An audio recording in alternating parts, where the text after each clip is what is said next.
Ang Commission on Elections kon COMELEC og City Mall Surigao formal nga nagpinirmahay og Memorandum of Agreement kon MOA.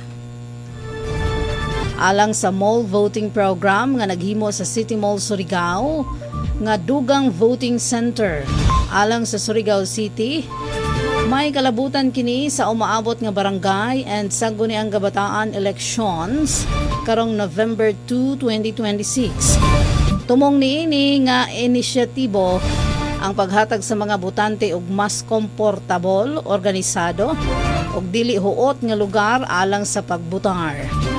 Gisugdan ang programa pinagi sa mga mensahe gikan kang City Election Officer Attorney Jeanette Cobillan, Provincial Election Supervisor Attorney Alben Canta, ug City Mall Surigao Supervisor Mrs. Sunshine Suazo. Diin gipasiugda ang kamahinungdanon sa panag-uban aron mas mapaduol ang mga serbisyo sa eleksyon ngadto sa publiko.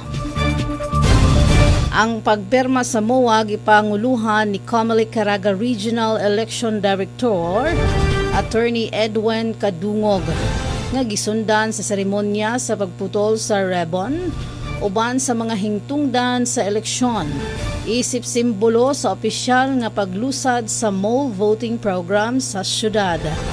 Bitambong usab sa maong kalihukan sila si COMELEC Caraga Assistant Regional Election Director Attorney Geraldine Samson, Regional Election Attorney Angeli Tan, o uban pang mga lokal nga hingtungdan sa eleksyon. Isig pagpamatuod sa ilang hinuusang pasalig nga himuong mas daling ma-access, epesyente og haom sa panginahanglan sa mga botante ang proseso sa eleksyon.